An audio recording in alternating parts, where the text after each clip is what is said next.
Hello बच्चों, आपका स्वागत है वननेस लर्निंग क्लासेस में। आज हम जो है कि गुणनखंड करना सीखेंगे, जबकि ये सवाल जो है कि 8th 9th 10th में भी आता है। तो बहुत आसान से आसान विधि से हम गुणनखंड करना सीखेंगे और शायद जो है कि इससे आसान विधि और आपको कहीं सीखने को मिलेगा भी नहीं। तो आप एक बार देखिए कि गुणनखंड इसको कैसे किया जाता है और इसमें ध्यान देंगे। ये इसमें 3 गुणनखंड है, 1 2 3 दिया हुआ है गुणनखंड निकालने के लिए। तो 4x² + 5x - 6, x² + 9x - 36, 6x² + 7x - 5, ये 3 गुणनखंड आप यहाँ पे करना सिखाया जाएगा। ध्यान से देखना है, वीडियो को स्किप नहीं करिएगा, नहीं तो इसमें से कुछ ना कुछ जो है कि तरीके जो है कि आपको भूल जाएंगे। तो यहाँ पे गुणनखंड हम सीखेंगे। ये लगभग हर क्लास में भी आपको आता है, 8वीं 9वीं 10वीं की क्लास में आता है। यदि आप सीख लेते हैं तो फिर आपको बेस जो है कि इस तरह से गुणनखंड में बहुत आसान हो जाएगा और बहुत आसान तरीके से सिखाया जाएगा। ये जैसे पहला यहाँ पर दिखा है 4x² 5x - 6 का हम गुणनखंड करना सीखेंगे। तो यहाँ पर देख रहे हैं कि जो पहला नंबर है हमारा, जो पहला यहाँ पे लिखा हुआ है 4x² + 5x - 6, तो ये 4 जो है और लास्ट का ये पहला पद और अंतिम पद जो संख्या है उससे हमें विशेष जो है कि ध्यान देना है। तो 4 और 6 का पहले क्या कर लेते हैं, हम आपस में गुणा कर लेते हैं। तो 4 6 कितना हो जाता है, 24 हो जाता है। अब इस 24 का जो है कि हम गुणनखंड निकाल के भी जो है कि इसको देख सकते हैं। इसका गुणनखंड निकालेंगे और सब बीच वाली जो संख्या 5x है, बीच वाली जो संख्या 5x है, तो इसका गुणनखंड जो 24 अभी 24 जो हमने गुणा किया है 4 और 6 का, तो इसका ऐसा हम फैक्टर निकालेंगे, ऐसा गुणनखंड निकालेंगे, ठीक है, जिसके जोड़ने या घटाने पर बीच वाली संख्या के बराबर हो। मतलब यदि हम जोड़ें या घटाएं तो बीच वाली संख्या के बराबर हो। और इतना इसमें ध्यान देना है कि जो इसमें माइनस का जो चिन्ह लगा हुआ है, -6 जो है, तो ये -24 आता है, ये -24 आता है। लेकिन हम उस समय जोड़ें घटाएंगे तो ये ध्यान दीजिएगा कि जोड़ने और घटाने पर +5 के बराबर होना चाहिए। यदि +5 के बराबर होता है तब जाके वो हमारा मतलब सही हो जाता है, जिससे हम ज्ञात कर सकते हैं, आसानी से हमें मिल सकता है। तो यदि हम इसको ये ध्यान दें, यहाँ पे रफ वर्क भी है, हम यहाँ पे कैलकुलेशन इसका करके आपको दिखाएंगे, गुणनखंड करके दिखाएंगे।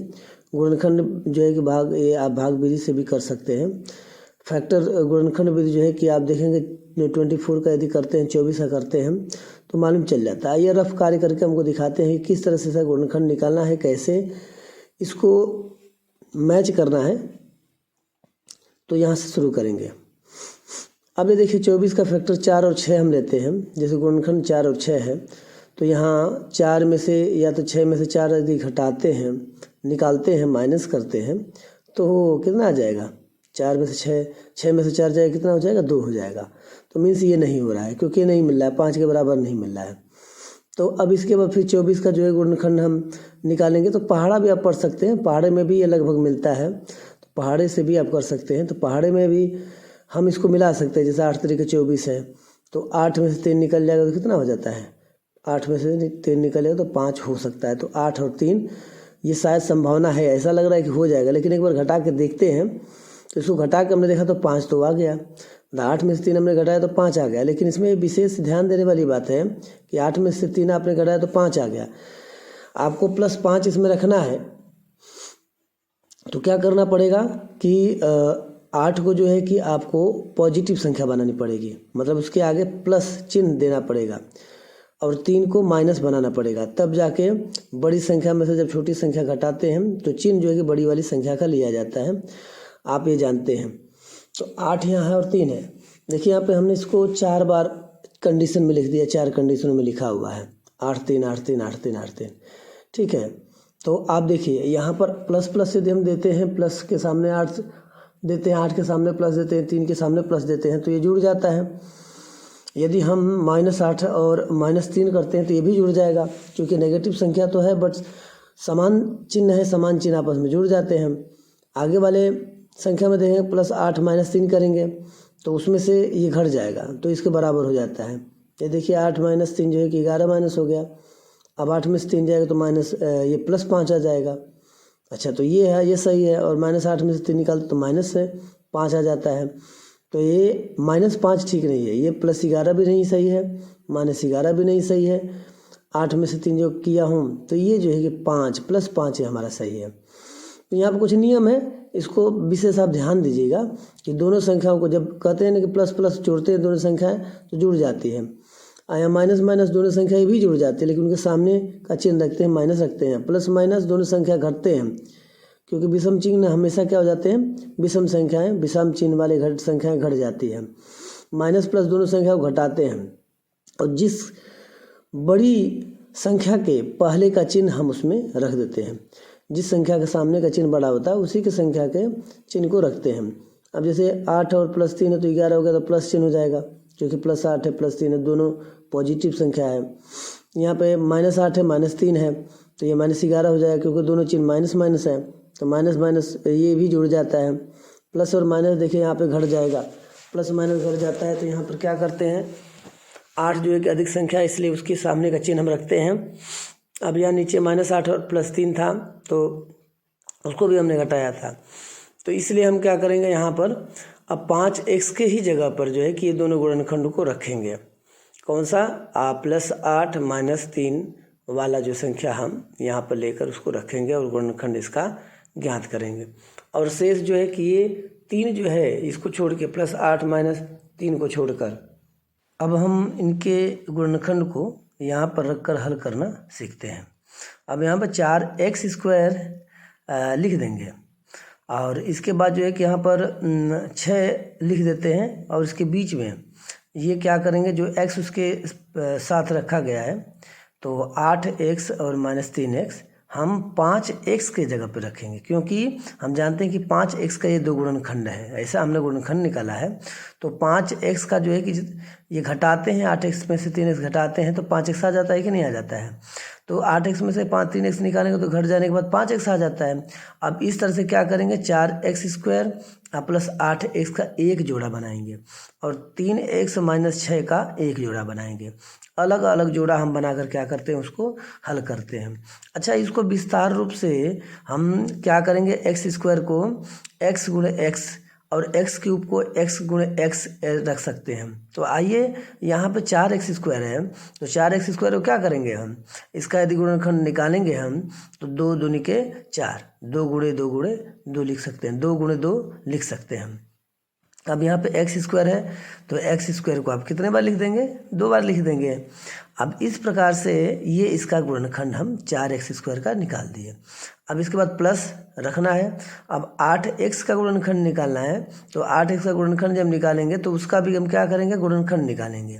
देखिए आपको जानते हैं, आप तो ये छोटा छोटा है गुणनखंड, आप पहले भी किए हैं, 2 × 2 × 2, ये 2 चौको 8, 2 दूनी के 4। तो यहाँ पर क्या करेंगे, 8x की जगह पर 2 × 2 × 2 लिखेंगे, और x एक बार है तो एक बार लिखा जाएगा। ठीक है बच्चों, इतना ध्यान से देखते रहिए। और चैनल पर नए होंगे तो आप चैनल को सब्सक्राइब जरूर करिएगा और शेयर भी जरूर करिएगा, जिससे आपके और दोस्तों को भी हेल्प मिल जाए। अब यहाँ पर 3x है, तो 3x का जब हम गुणनखंड निकालेंगे तो 3 × 3 होगा, तो हम क्या करेंगे, यहाँ पर 3 × x लिख लेंगे। इस प्रकार से फिर आगे का हमारी प्रोसेस है। यहाँ पे 6 है तो 6 का गुणनखंड निकालना रहेगा, तो 2 × 6 हो जाएगा, मीन्स इसका गुणनखंड क्या हो जाएगा, 2 × 3 हो जाएगा। इस तरह से हमने क्या किया, सबको विस्तार कर लिया है, जिससे हमें कॉमन लेने में, जिसमें जब कॉमन लेने में बड़ा आसानी हो। तो अब देखिए पहले ग्रुप में देखेंगे, पहला ग्रुप जो है यहाँ पे पहला पेयर है, पहला जो जोड़ा है, इसमें देखिए कॉमन क्या क्या मिल रहा है, उसको सर्वप्रथम हम क्या करेंगे, जो कॉमन मिलेगा उसको बाहर ब्रैकेट में हम लिख लेंगे। जैसे मान लीजिए कि देखिए दोनों में क्या है, ये 2 कॉमन मिल रहा है, इसमें भी 2 कॉमन है। अब इसके बाद सेकंड में इसमें भी 2 कॉमन है और इसमें भी 2 कॉमन है, मीन्स x कॉमन है, फिर x कॉमन है, एक x जो है आपका बच जा रहा है पहले वाले में। क्यों? क्योंकि उसका जोड़ा दूसरे वाले में नहीं मिल रहा है। तो जो जोड़ा मिला उसको बाहर हम निकाल लेंगे। जैसे यहाँ पे 2 दूनी के 4, x तो बाहर निकल जाएगा। ठीक है, तो आप चाहेंगे तो क्या करेंगे, यहाँ पर इसको 4x जो है कि बाहर यहाँ पे ब्रैकेट के आप पर रख सकते हैं। ठीक है, जैसे 2 दूनी के 4, x हो जाएगा, 4x हमने बाहर रख दिया। अब 4x बाहर रख दिया है तो पहले वाले ब्रैकेट में देखिए क्या है, यहाँ पर x बच जा रहा है, दो दो या 4x हमने निकाल लिया है, तो यहाँ पर पहले वाले ब्रैकेट में क्या बच जा रहा है, जो बच जा रहा है जिस पे अंडरलाइन नहीं है, जिस पे अंडर ऊपर नहीं किया था वो तो बच जा रहा है, तो x को रख देंगे। अब यहाँ पे देखिए 2 बच जा रहा है, ठीक है, दूसरे ब्रैकेट में, तो दूसरे ब्रैकेट का 2 रख दिए क्योंकि और कॉमन मिल गया है। तो हम क्या करेंगे, 4x हमने बाहर ले लिया हूँ, x + 2 अंदर रख दिए हैं, तो इस तरह से ये एक कॉमन मिल गया है। अच्छा, इसी प्रकार से अब हम सेकंड ग्रुप में चलेंगे, सेकंड पेयर में चलेंगे। जैसे यहाँ पर -3 × x है, -2 × 3 है, तो अब यहाँ से हम कॉमन लेना शुरू करेंगे। माइनस को जैसे के तैसे यहाँ पर रख देते हैं, एक ब्रैकेट हम लगा देते हैं। तो इसमें देखते हैं कि 3 × x और -2 × 3, इसमें कॉमन क्या मिल रहा है। तो आप इसमें देख रहे होंगे दोनों ब्रैकेट में जो सेम मिलता है ना, उसी को हम क्या करते हैं, रख देते हैं। अच्छा, एक चीज़ और है कि आप चाहेंगे तो x + 2 जो पहले वाले ब्रैकेट में हो आप बिंदास रख सकते हैं। ये कॉमन लेते समय जो है कि जब जो अंक मिलता है उसको कॉमन लेते हैं तो सेम वही बचता है। लेकिन ऐसे नहीं भी करना चाहते तो कोई दिक्कत है नहीं, आप चाहेंगे तो यहाँ पर जो 3 × x दिया है तो और -2 × 3 दिया, तो इस प्रकार से जैसे आप पहले ब्रैकेट में हमने कॉमन लिया है यहाँ पर 4x और ब्रैकेट में x + 2, तो उसी प्रकार इसमें से कॉमन लेंगे हम। तो यहाँ पर देखिए कॉमन लेंगे, ये 3 है और इसमें भी 3 है, 3 3 दोनों में कॉमन है, तो 3 को हमने क्या किया, यहाँ पे 3 को यहाँ से बाहर निकाल के ब्रैकेट से रख देंगे। और इसके बाद क्या बच जा रहा है, यहाँ पे देखिए माइनस बाहर है तो ये बच जाएगा, यहाँ पे x हो जाएगा और यहाँ पर क्या हो जाएगा, -2 हो जाएगा। तो बाहर माइनस है और अंदर माइनस है तो प्लस हो जाता है। या तो सिंपल मेथड होता है कि आप जो पहले वाले ब्रैकेट का मिला हुआ x + 2 हो वही कॉमन रख के फिर उसके बाद डायरेक्ट जो है कॉमन मिलता है वो रख सकते हैं।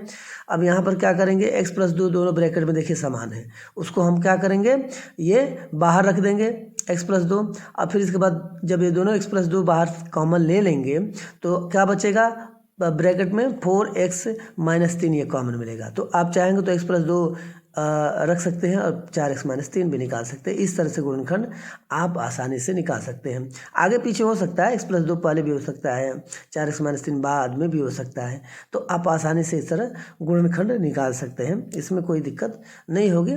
इस तरह से इस सवाल को हल कर सकते हैं। आइए अब हम दूसरा देखिए गुणनखंड यहाँ पे सीखते हैं। अब इस गुणनखंड में क्या है कि पहले वाली संख्या में देखिए x² + 9x - 36, ठीक है।